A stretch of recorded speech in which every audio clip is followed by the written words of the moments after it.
In today's lesson, we'll call this a vocab lesson, we're going to be learning about the term traffic in boxing. Traffic is when you are using a part of your body to act as an obstruction to the path of attack that your opponent would otherwise have. So traffic can be done with your hands, your forearms, your elbows, your shoulder. You can do a million different things for traffic, and we're going to talk about them and the details so that you can have success when you fight.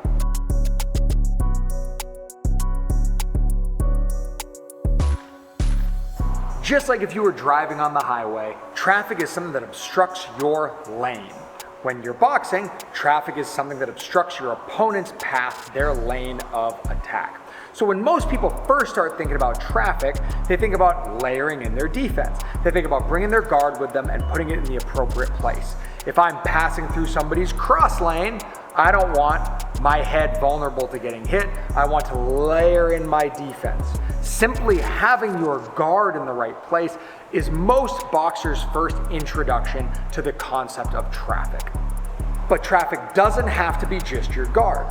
Though it can be your guard, you have a whole sliding rail of where you can put those hands as long as they stay obstructing your opponent's path of attack. So you see, I can create traffic here at the target, or I can create traffic out here at the origin of a strike, the origin of a punch. It's important to remember that the farther you bring your hands, the farther you bring your traffic away from your target, your face or your body, the harder it is to make adjustments if somebody does something explosive, aggressive, or if you misread the situation. From here, if I thought somebody was going to throw a cross and then they threw a hook instead, I can quickly make an adjustment to protect the side of my head. From here, reaching my hand far out, it's much harder to make that adjustment using my hand. But this brings me to my next point. I can use any part of my anatomy to act as traffic. I can lift up my forearm and my elbow. I can lift up my shoulder. Of course, don't forget that you have more ways to defend than just blocking and framing and traffic. I can move my head, changing lanes and levels, or I can call for traffic from my far side. If I'm vulnerable on my left side because my arm is out, I can bring my right hand over here to protect me. It's important to remember anytime you cross your center line with your far side limb, that you are down protection on this side, and you have to remedy that immediately. So, if I was down a hand on my left side, and I brought my right hand over to protect from their right hand, I need to recognize that I am now vulnerable to their left hand. Assisting me with today's lesson on traffic will be multiple-time Tri-State Golden Glove champ, Tristan. So, traffic can be your guard because it obstructs the path of your opponent's attack. I can deal with this punch at the target, like I talked about earlier, or I can deal with it at its point of origin. So, I can have my hand out like this. If he tries to throw, I'm obstructing the path of that shot. And you see folks who use a long guard, I can do anywhere in between too. And I can catch that shot on my palm, like a parry. I'm welcome to parry all the way in as well. If he throws that cross, I can catch it here.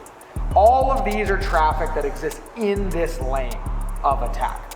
Now, if he comes around, then I can create traffic as he tries to loop around. I can use my forearm and catch that shot, all right? Or I can use my entire arm like George Foreman, and this is a leverage block right here.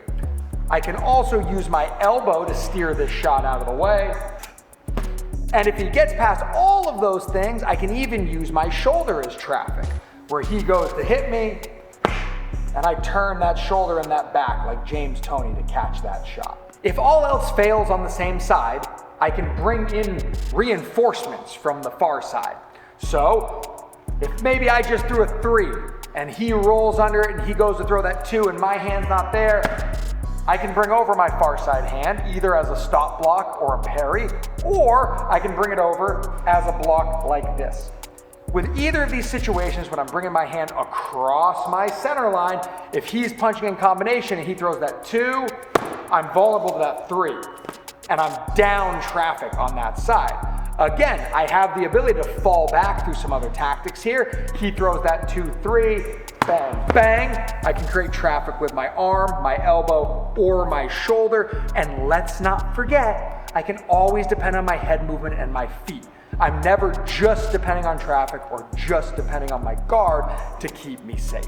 As we travel through different distances in an exchange, traffic is still a resource that I have to manage and something that I have to be aware of.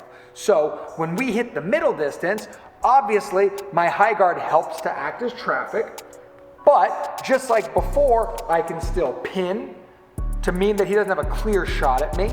All right, I can frame to stop him from throwing that shot. Framing is especially important, pinning and framing, as I circle around somebody and take angles. If I just try to move to my opponent's close side, they're gonna throw a hook at me, they're gonna let me run into that. But I can stop that before it even starts by pinning this hand or by rolling around the elbow. And the final most important part about traffic is, though we generally think about it as obstructive, anything you do to stop somebody from effectively starting or following through with a punch, I would consider traffic.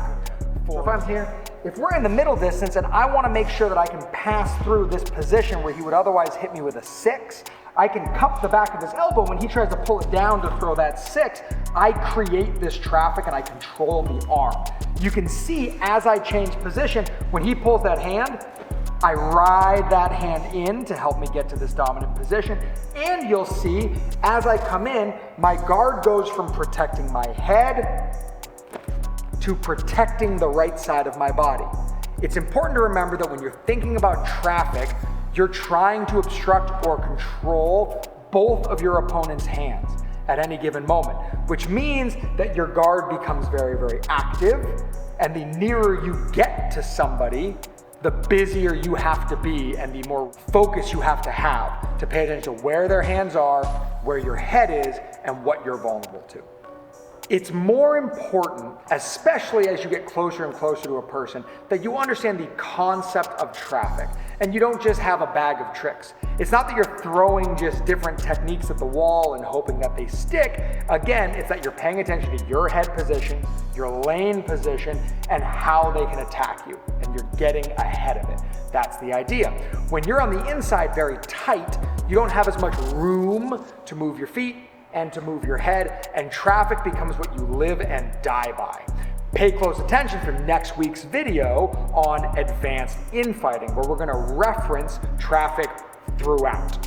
So if you look at a legendary fighter like Jack Johnson used traffic really, really well by getting bicep ties.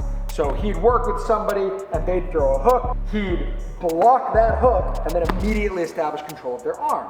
And now from this position, if I can keep pressure and feel on this arm, if Tristan tries to hit me high, I can take him off balance. If he tries to hit me low, I can tuck that elbow and I can stop him from following through. You'd see Jack Johnson would get double bicep ties and people are trying to beat him up and he's just keeping them off balance. This is a concept you hear talked about in some traditional martial arts as the wheel. The wheel concept is an idea that your forearms are constantly acting as an obstruction to the attacks of your opponent's hands. You can do this literally blocking like this, or you can do it from a point of control. But it all comes down to the same thing, and that's traffic. Understanding traffic is what frees you from being married to techniques and allows you to focus on tactics and principles. You go and you look at all the different styles of boxing that exist throughout the world. You look at the Cuban style, you look at the Eastern Bloc style, you look at the American styles, and one thing that they all have in common is they have the same overarching tactics, principles, and strategies, even though they apply that with different techniques. Before you poo-poo somebody for throwing their punch this way or this way, for turning their foot when they throw the hook or keeping their foot down, it's more important to focus on the context of this and the principle of this before you just hate on them for having a technique that's different or alien to you. If you can understand a whole system, like traffic, that is going to make you a more effective fighter and free you to be more aggressive and have more offensive success when you fight.